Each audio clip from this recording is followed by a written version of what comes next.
কথা হয়েছে আগে সরা, তারপরে আমাদের আন্দোলনের গতি প্রকৃতি আমরা আলোচনা করি, তারপরে জানাবো। কিঞ্জল নন্দর বক্তব্য শুনছিলেন। এইবারে একটা আলোচনা তাদের হবে, জেনারেল বডি মিটিং হবে, তারপরে সিদ্ধান্ত নেওয়া হবে। অর্থাৎ এইবারে এরপর কি তাহলে স্বাস্থ্য ভবনের সামনে যে ধর্ণা সেটা কি চলবে, কি সিদ্ধান্ত তারা এবার নেবেন, নিঃসন্দেহে সেদিকে নজর থাকবে।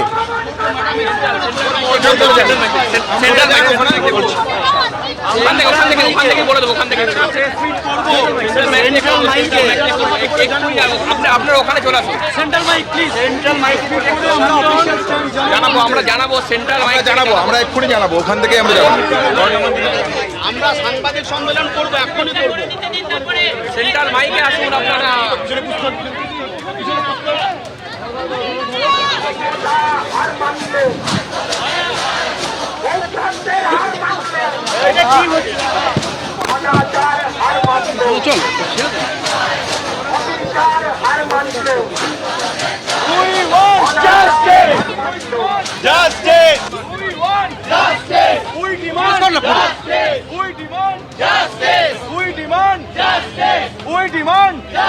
যা যা কথা হয়েছে সবকিছু নিয়ে কি তোমরা সন্তুষ্ট না কতগুলো দাবি মানে? একটা অফিসিয়াল প্রেস বাইট দেবো। আমাদের আলোচনা যেটা হয়েছে, আমাদের আরও যেগুলো মানে বলেছে যে এগুলো সরিয়ে দেবে, এখান থেকে সরিয়ে দেবে, সেগুলো আগে হোক, তারপর আমরা সমস্ত কিছু জানাবো। আমরা এক্ষুনি একটা অফিসিয়াল প্রেস বাইট দেবো।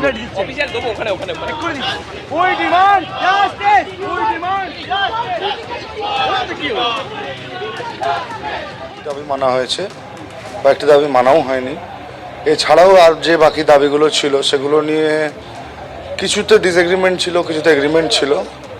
তো একটা মিক্সড মিটিং হয়েছে। এটা দেখি আমরা নিজেদের মধ্যে বসি, তারপরে এতটা সময় লাগলো, এতটা সময় লাগলো কেন? ডিটেইল ডিসকাশন হয়েছে।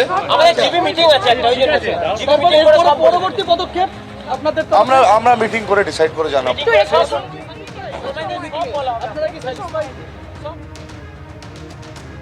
আজকে মাননীয় মুখ্যমন্ত্রীর সাথে ওয়েস্ট বেঙ্গল জুনিয়র ডক্টরস ফ্রন্টের যে বৈঠক ছিল, নানান টালবাহানার পর এই বৈঠক সম্পন্ন হয়।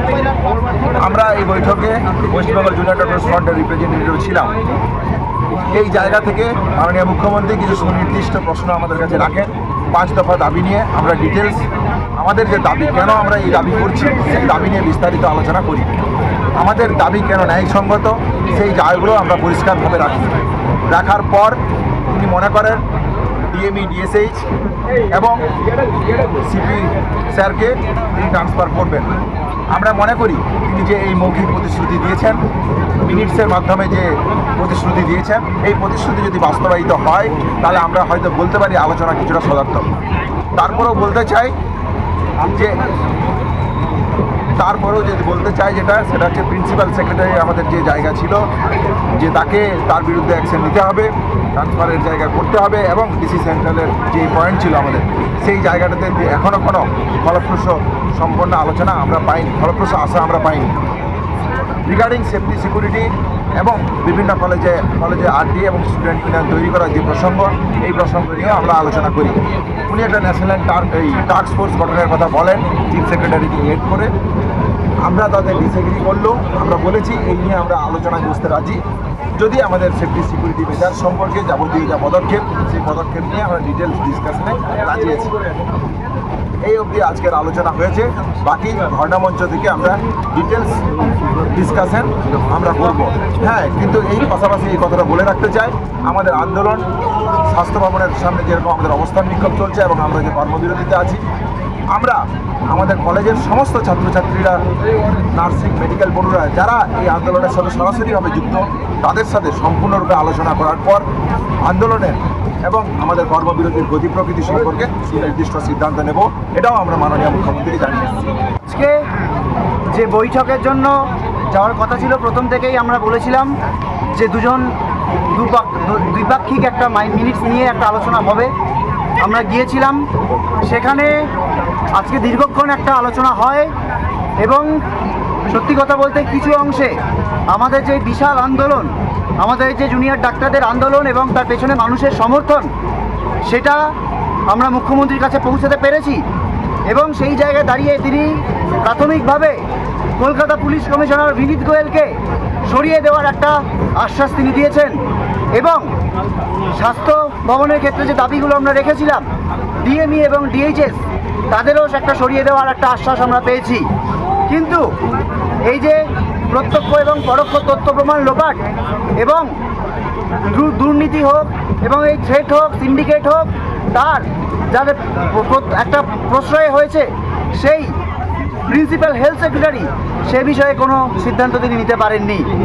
এছাড়াও আমাদের সেফটি সিকিউরিটি বিষয়ে তিনি কেবল একটা টাস্ক ফোর্স গঠন করবেন এরকম একটা কথা বলেছেন। কিন্তু আমরা স্পষ্টতই জানিয়েছি যে কেবলমাত্র একটা টাস্ক ফোর্স গঠন করে এই সমস্যার সমাধান নয়। কেননা সেফটি সিকিউরিটি সংক্রান্ত বিষয়ে আমরা যে জিনিস বলেছিলাম যে শুধুমাত্র বাইরের জিনিস নয়, বাইরের থেকে সিকিউরিটি নয়, যে ইন্টারনাল থ্রেট, এই যে সিন্ডিকেট রাজ, মাফিয়া রাজ, গুন্ডা চক্র, দুষ্ট চক্র, তাদেরকে একটাভাবে উপরে না ফেলতে পারলে তার জন্য প্রয়োজন একটাভাবে গণতান্ত্রিক পরিষদ তৈরি করা। সেই বিষয়ে একটা আলোচনা পথ ওপেন হয়েছে, কিন্তু সেই নিয়ে কোনো কথা কিন্তু খুব বেশি দূরে এগোয়নি। আমরা ফার্দার ডিসকাশনে পরে বসতে পারি এরকম একটা কথা হয়েছে। আমরা পথ খোলা রেখে এসেছি, আমরা পথ বন্ধ করতে চাইনি। আমরা যেহেতু সদিচ্ছার একটা ব্যাপার চলছে, আমরা পথ খোলা রেখেছি। এবং একথাও মনে করিয়ে দিতে চাই যে যেটুকু আংশিক দাবি আমরা পূরণ করে আনতে পেরেছি, সেটা আজকে এই আন্দোলনের একটা বড় জয়। কিন্তু একথা মনে রাখতে হবে যে এইটুকুর জন্য আমাদের 38 দিন ধরে পথে থাকতে হয়েছে। আজকে আমরা স্বাস্থ্য ভবন সাফাই অভিযানে যে গিয়েছিলাম, সেটাও আমরা সম্পূর্ণ করতে পারিনি। আজকে এই অবস্থায় গিয়ে আমরা ধর্ণা মঞ্চে ফিরে যাচ্ছি, বিক্ষোভ মঞ্চে ফিরে যাচ্ছি।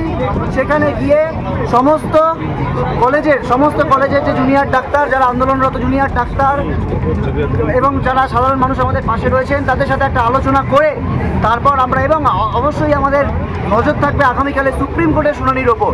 এবং অবশ্যই যে কিছু আলোচনা হয়েছে, সেই আলোচনা যতক্ষণ না বাস্তবায়িত হচ্ছে, সেই বাস্তবায়নের ওপরেও আমাদের নজর থাকবে যে কতক্ষণে, কত দিনে এই বিষয়টির একটা বাস্তবায়ন হয়, সেদিকেও আমরা তাকিয়ে রয়েছি। জুনিয়র ডাক্তারদের বক্তব্য শুনলেন। তারা বলছেন স্বাস্থ্য ভবন সাফাই অভিযানে নেমেছিলাম, কিন্তু সম্পূর্ণ সাফাই করতে পারিনি। তার কারণ স্বাস্থ্য সচিবকে সরানোর কথা বলেননি মমতা বন্দ্যোপাধ্যায়, স্বাস্থ্য অধিকর্তা এবং স্বাস্থ্য শিক্ষা অধিকর্তাকে সরানোর কথা বলেছেন। কি বললেন মুখ্যমন্ত্রী, রাখবো।